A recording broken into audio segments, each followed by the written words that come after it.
Good morning, Maranatha Carlisle family. My name is Matthew Wagner. I'm the Communication and Development Manager here for Maranatha Carlisle. I have with us our new Program Director, Jim Burgess. Jim's going to be managing and directing our Survive to Thrive program, which we're extremely excited about. You want to take a few minutes to kind of share more information about the program, how it's going to work, and what that's all going to look like. So without further ado, I know, Jim, you're pretty famous throughout the Carlisle community here, but why don't you just start with giving us a little bit of your background and all that you've done in the community here. Well, I don't know about famous, Matt, but I've been around for a while. So just some real quick background, and thanks again for giving me the opportunity to do this. I'm a Carlisle region area person. I grew up in Mount Holly Springs, graduated from Carlisle High School, Shippensburg University, worked in the schools here in Carlisle since 1990 and retired in 2013. First as a teacher, that was before Carlisle, and then as an elementary school principal, which was most of my, which pretty much is all of my Carlisle experience. And so when I retired, I needed to find something to do, and my wheelhouse is education and being a difference maker. So I needed to find some way to get that fixed. So that pivoted right into the community. Really, education in schools I continue to do as a substitute principal and still do that and really enjoy that work. But also other community education projects included getting science scholarships for camp for Carlisle School District elementary kids. Got involved as an energy efficiency educator. That was kind of a state throughout Pennsylvania. Mental health first aid educator. And all of those projects really were a continuation of my passion, which really is advocating for Give Me a Chance families. And Sure. Give Me a Chance families are those families that have a lot of adversity to overcome more than most families. Yeah. Awesome. Well, and I know that through working with those Give Me a Chance, families, you've been kind of exploring this family mentoring concept for a while now. Can you tell us a little bit more about that process? What led you to it? That kind of thing? Well, yeah, I'm really motivated by I wonder moments. And along the way after retirement, I met a very special family and we connected. And we've been working side by side on a journey to stability for the last 6 years. And with my new friends and new family, we started our journey with really addressing schooling issues, followed by providing opportunities for science camp scholarships. And then we worked together on some food instability, mental health challenges, physical health challenges, and financial challenges. And it's just been fascinating work along the way. And when we've grown even more close as we work together these things. And really those financial challenges and combine that with my Give Me a Chance family advocacy led me to Maranatha Carlisle. So it kind of leads me into my next question. What did make you decide to kind of present this initiative to Maranatha Carlisle and to partner with us on this? Well, I saw pretty quickly that finances are typically the root of a lot of instability issues. And Sure. And as I looked at the nonprofits in Carlisle, there was one that stood out as really focusing on the financial stability of the folks they work with, and that's Maranatha. And so that's where that was the impetus of really reaching out to Kim Strizzy at the time to begin talking about how we could be part of that. Yeah, absolutely. We're glad. We're certainly glad that you did. We're excited about being a part of this. I know one of the things that we're looking forward to is kind of exploring the AHA process and the Getting Ahead program. Can you talk a little bit about how you came across those programs and maybe describe a little bit of what they're all about? Well, sure. What I'll start with is Ruby Payne's, Dr. Ruby Payne, who founded the company AHA Process Incorporated, wrote a book probably back in the late 90s, maybe early 2000s, called Bridges Out of Poverty. And it really was a deep dive into the causes of poverty and the way to take people from dependence to self-sufficiency. And so that's been around for a while, and I was involved with that work a little bit in the school system when I was still working in the Carlisle School District. And so I knew of that work, and as we were kind of fleshing out how to add another layer of programming, we had a community work group meeting with Kim.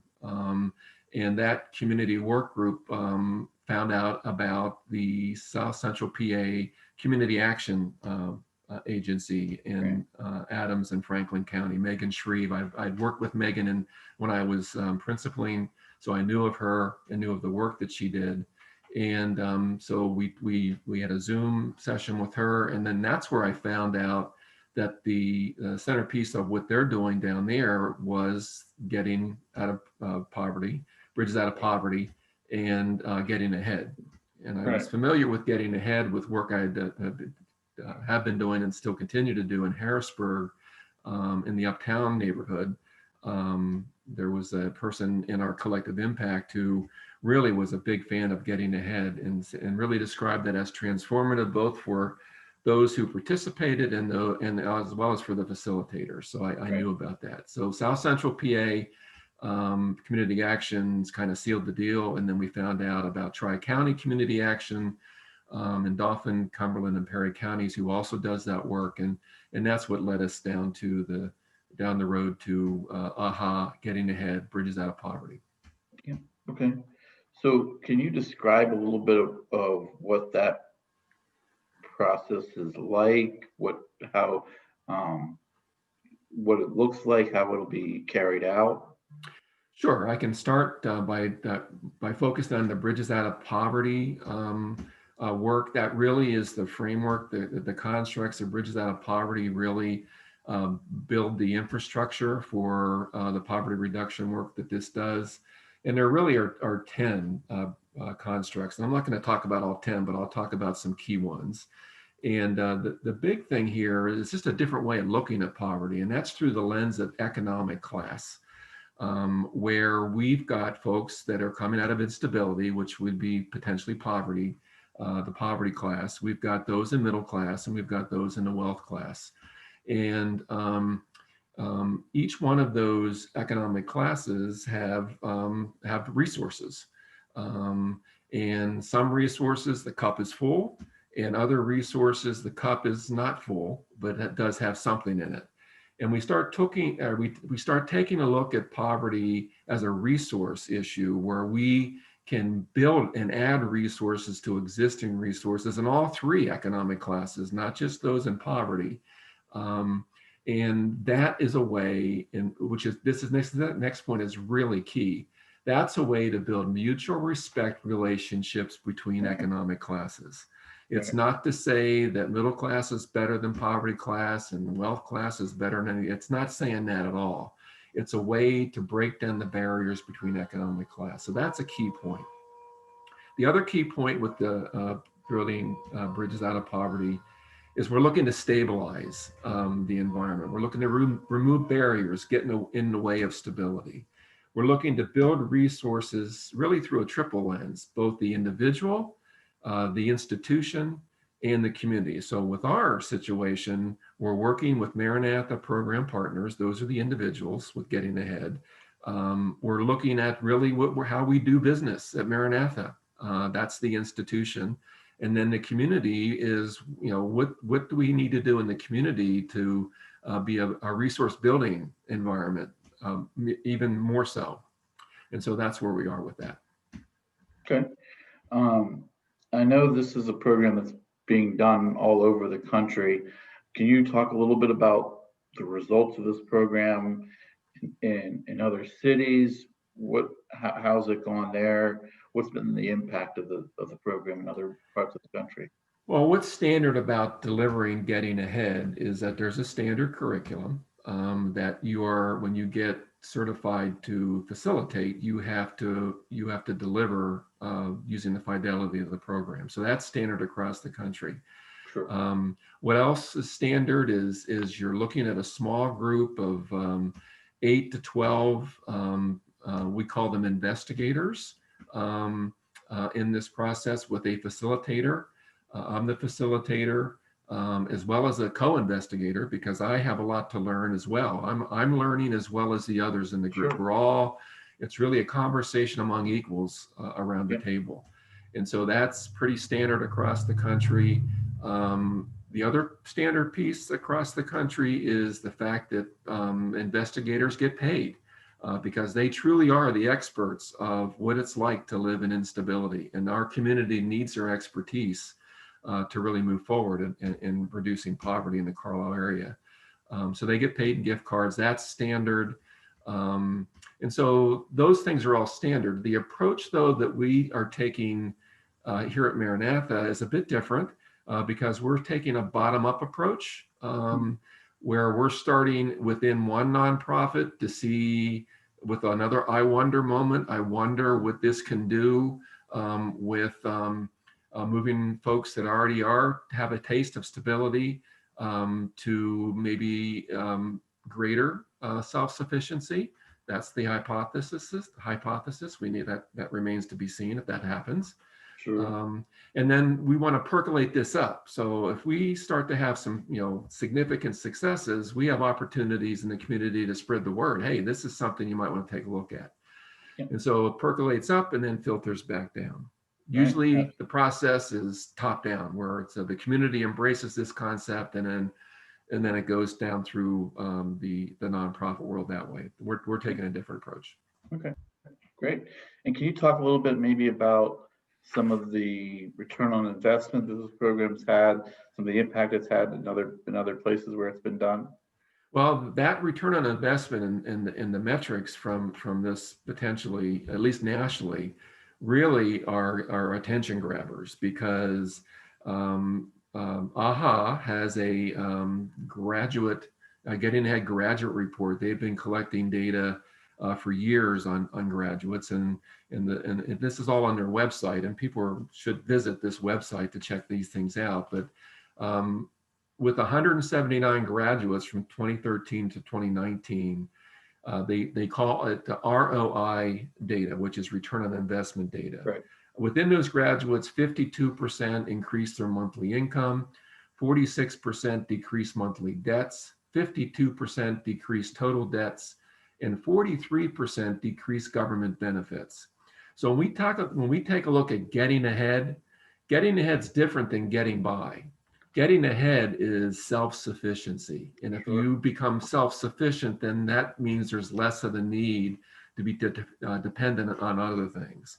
And that's a key metric there. Right, and that's kind of where we got the name for the program from. These individuals who are experiencing poverty, they're really just surviving, and we want to get them from that surviving mode to thriving and to being successful members of our community, and even giving back to the community. I'm excited about that. Exactly, you really nailed it, Matt. So let's talk about some of the logistics here. When is the first group getting started? What is that going to look like? Well, we hope this is no easy lift in the middle of a pandemic. Sure. And so we are hoping to launch our first cohort February 3rd. And we have a site. New Life Community Church has graciously provided us with a site. Pastor Ryan Brown is a big advocate for this. And we're hoping that we'll be able to do this in person from 5 to 8 o'clock on a weekly basis. Those are Wednesdays at New Life Community Church. Now, of course, that's an in-person launch. We're going to socially distance. We're going to have the protective equipment to make this work. But again, nobody knows where this pandemic is going. So that's the hope. That's all I can say. That's the hope. where that P word comes in, pivoting. That's right. That's right. And there is an opportunity to potentially pivot to a virtual delivery, but that we don't know at this point. Right. That could take some time to be able to have that capacity. Right. So if people are interested in participating in the program, if they're interested in getting involved in some way in helping make this program a success and changing people's lives, how would they go about doing that? Well, I just have a couple of suggestions for community members who want to learn more. And I think that probably is the start point with this, is to really dig into what this is all about. So certainly one thing that can happen to get more information is visit the AHA Process website. You can just Google AHA Process, it'll get you right in there. Yep. And you can view some of the YouTube videos. We'll have some of those videos on our website as well.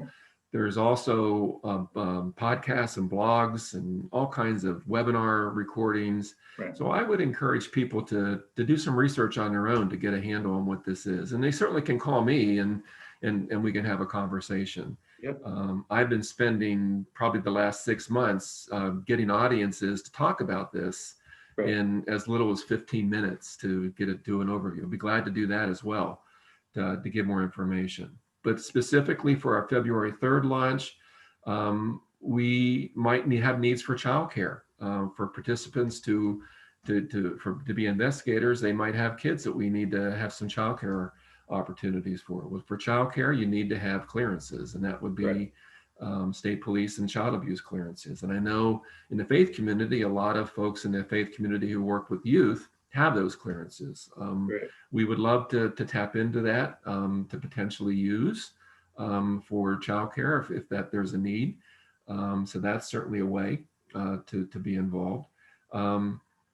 We also, as I mentioned before, we pay our investigators through gift cards. And so we're looking for business community sponsorships for gift cards. I pitched that as a way to check off 2 boxes in someone who's looking to give back to the community. One box that's checked off with gift card donations to us is that it helps us do this particular initiative. And the second box that it checks off is because we are using gift cards that are local businesses. I mean, we're going to do Walmart because that's one-stop shopping for a lot of folks. Sure. But then we're using, we're looking at Giant gift cards. We're looking at Weiss gift cards. We're looking at local restaurant gift cards that are within walking distance in downtown. So you can check off that box of supporting local business with this donation to Maranatha for the stipends. And then, of course, we have a wish list that was your idea. A brilliant idea, by the way, that's accessible on our website. Even a blind squirrel finds an acorn once in a while. There you go. And so that's available too on our website. We do need some things to run the program, particularly if it's going to be a in-person, virtual. We have some resources that we need. So those are some ways that I can think of, just as ways to get involved. Absolutely. Well, just to kind of wrap things up here, you referenced our website, which is www.maranatha-carlisle.org. You can go on there, and there's a page that's going to be dedicated to the Survive to Thrive program. There's some videos on there, including the recording of our conversation today. There will be some links on there as far as making donations and a list of local restaurants that are participating in the program and that kind of thing. So please feel free to check that out. If you need to get a hold of Jim, you can always give us a call here at the office at 717-258-1000, or you can email us information at maranatha-carlisle.org. We're always looking for opportunities to spread the word about this program. So if you have a group that might be interested in learning more and helping us out, please reach out to us and we can set up a time to do that, probably virtually right now or in person if necessary. But I just want to thank you, Jim. I mean, everything you do in this community it's amazing. And then for you to take this on and just kind of picked it up and ran with it, despite the challenges of the pandemic. You've been putting in just a ton of work into this, and we're very excited to be working with you on this and working with you going forward. So I just want to acknowledge everything that you're doing to make this happen, and we're excited to work with you on it. Well, I appreciate those kind words, and it's very encouraging to be part of an awesome team at Maranatha Carlisle as well. Yeah, absolutely. Well, thanks everybody for tuning in. Please make sure that you're checking us out on Facebook and on YouTube and on our website. We'll be certainly pushing out more information about this program as it develops. Thank you, everybody. Have a blessed day.